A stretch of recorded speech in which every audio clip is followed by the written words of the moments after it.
r/showerthoughts. Lavageral2345 says, nowadays you have to be extraordinary to live an ordinary life. To do very basic things like own a home, have a baby, retire in old age, you must now be either an extraordinary person with a successful business, marry someone rich, or work several jobs. Montananites says, or inherit. That's an option too. Fuzzabed says, oops, boomer parents sold the family home so they could retire in Florida. Platinumdist05 says, and you'd still inherit whatever other assets they have. Unaccomplished but 889 says, I was thinking just this 2 days ago. You have to be very extraordinary to earn enough to afford a nice house that in older generations would have been comparatively trivial to afford. Hungry Apartment 8367 says, you must be Canadian. Lavageral2345 says, Ontario. Minimum Psychology 916 says, California is brutal too. Nwa Brown says, you might want to research things like median income of new parents. Itzel Choma says, $59,808 CAD median household income in my province. How can people possibly raise a kid and own a home with that amount is beyond me. But yeah, plenty of regular people own houses and kids. Most of them are in soul-crushing debt. Lavageral2345 says, with nearly half your income being taken for taxes too in my province, soul-crushing debt under a landlord for the rest of your life is apparently the only way to having a kid over here. Shaturban says, these things have only been ordinary for a very brief part of human history. Man2316 says, doesn't make it any less ordinary for the generation experiencing the shift. Yeah, the world changes. We know that of course, but doesn't make what Op is saying any less true like your comment implies. Otherwise we could make the same argument for climate change, or our health standards, or literally every single topic ever. It all just depends on what timescale you want to use, but for most human beings that timescale will be that of their parents' lifetime to the present. I don't get why every time those topic is discussed invariably someone makes this comment like it disproves the original point when it doesn't.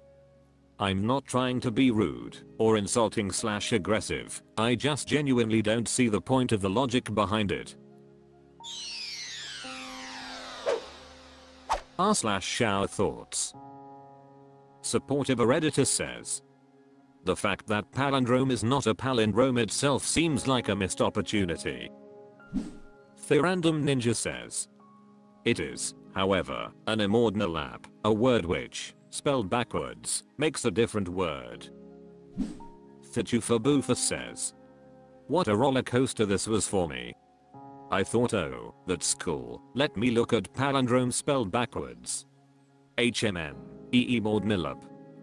Damn, I got trolled. Starts writing comment, damn you got me go wait, lem Google to double check. Oh damn, I got myself. Alpijija says, yet the word for fear of palindromes is in fact a palindrome, abophobia. Edward TH says, and the word for fear of extremely long words is one of the longest word in lots of languages, hippopotamonstruousesquipedaliophobia. The Better Paradox says, someone was really trolling. Stoner Balanid says, but immordinal is defined as a word that when spelled backwards becomes a different word. Immordinal palindrome is a palindrome, but not an immordinal. Also, a man, a plan, a canal, Panama. Nick Peaslet says, I'd use the word malum. Rhymes with column. Sounds cool. Looks cool. Anybody know how to start a petition? Canotic says, Arizona backwards is still Arizona. Definitely name says, let's use a new word for palindrome, I vote race car. Paparax says, the word palindrome shall now be palindrome immordinal. Hacks and Code says, So palindrome is non-self-descriptive. Relatively few words are self-descriptive. Let's call self-descriptive words homologous and non-self-descriptive words heterologous. Quiz to see if you're following this. Is heterologous itself heterologous? John Iabk 123 ABC says, I prefer to refer to palindromes as palinolap plural, palinolaps. It rolls off the tongue and actually is what it describes. Like many of my wonderful ideas, this has not caught on. r/showerthoughts 3925 says, insurance companies are one of the few organizations that actually want nothing bad to happen to us. Claw Stuck Blues says, they want nothing bad to happen to their clients, but they want bad things to happen to everyone else. Otherwise no one would ever take out insurance. The Spanish imposition says, they don't give two shits what happens to you, so long as they don't have to pay for it. In fact, they will happily deny coverage and let you die to save money. Acid Reports says, no, they want to be able to not pay on a claim you don't matter unless you cost them. Fill in the blanks says, no, literally every employer you have ever had wants nothing bad to happen to you. It means they need to find someone new, or worst case their workers can't premium tuck a hut for years, and that stuff isn't cheap even with zero claims. Draberry McKenna says, these soul-sucking leeches on Hebel sack of society live by the Bible of statistics and actuarial tables. They know bad things will happen to us, and at what rate, and in what populations. They just want to avoid paying for it when it does. Rigorous Threshold says, I don't know if nothing is the word I would use. They certainly want financially bad things to happen to us.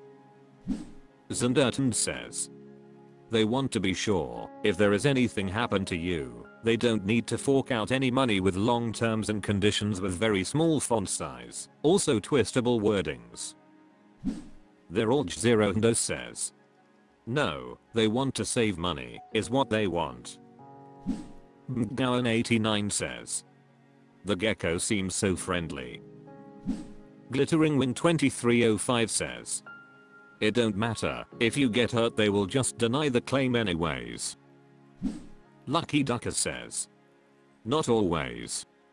Insurance companies sell a product called single premium immediate annuities, where you pay in a very large premium all at once. In return you get a modest monthly payout for as long as you live. In essence, you are making a very large bet that you will live longer than your statistical life expectancy, and the insurance company is betting that you will die young. r/showerthoughts. Recondoge says, most brains are actually pretty crap at its job if you consider the number of species with brains that have gone extinct. Random Lazabum says, what does brain power have to do with surviving a meteor? Radioactive 301 says, what do you mean you can't intellectualize your way out of apocalyptic scenarios? Permaban says, Ops brain power has gone extinct. Lugba says, that's not how evolution works. If you're a representation of our educational system, then we have no future. Play4 says, to be fair, extinction oftentimes has very little to do with the intelligence of a species. Something as simple as a key water source drying up could completely wipe out a population in a matter of a couple generations. A larger, more populous species humans could drastically change an environment that a species has spent millennia adapting to. That has nothing to do with brains and much more to do with physiology. Hippododger Smokes says, think of how many things without brains have gone extinct. Anna Pet says, the most successful species on Earth will have brains. Razor Storm says, this is some 100% of people who have breathed air have died, or will die energy. Obvious Attitude 421 says, questioning your assumption that the brain's job is to keep the body alive. Wouldn't the heart or lungs or liver or kidneys be just as necessary, just as vital? The brain can influence, but doesn't operate these organs, doesn't make them function. Your premise is, I think, faulty. Projectitan74 says. He said on his rock rectangle to other brains thousands of miles away near instantly. Valued Minority says. This is a very poorly thought out thought. Mziarch says. Maybe the more complicated the intelligence, the more things that can lead to its death. Like a cosmic MO money MO problems. r/showerthoughts. Acceptable gift 5319 says. A whale can drown. Krusty Towel says. That's usually how they die of old age. At some point they decide not to, or don't have the strength to surface. Plasmodid says. That's frick, I'm sad, man. Good Morning 181 says. Yes. But their body and the nutrients they provide are a blessing for the ecosystem and many other animals. A whale fall, when a whale body reaches the ocean floor, is an active, nourishing ecosystem in itself for up to a century. A gentle giant in life, and giving still even in death. Nathaniel Reddita Kennedy says. Humpback whale males in competition groups sometimes attempt to prevent their rivals from reaching the surface for air by swimming on top of them. Saw this in Maui recently. Also, their mouths are not connected to their lungs. Thurk says. A shark can drown, and sharks have gills. Finja Kifiana Cakes says. Yes, because they are mammals who breathe air. Mammals don't have gills, so, yes. Of course they can drown. Jerry on the curb says. Thanks Captain Obvious. It's shower thoughts not biology class. The Ral Bing Bing says. A better shower thought is whales can get rabies and hydrophobia. Captain Spurvan says. This isn't a shower thought, it's just life. Haloshanarjan Zeromatic says. Any fish can drown as well. That is why you always need a pump in your fish tank.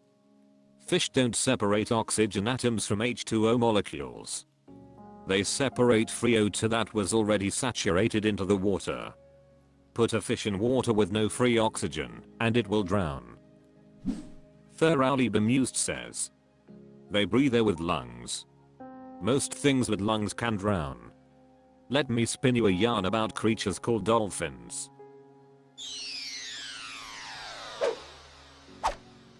That's all for this video. Thank you for watching. Please subscribe.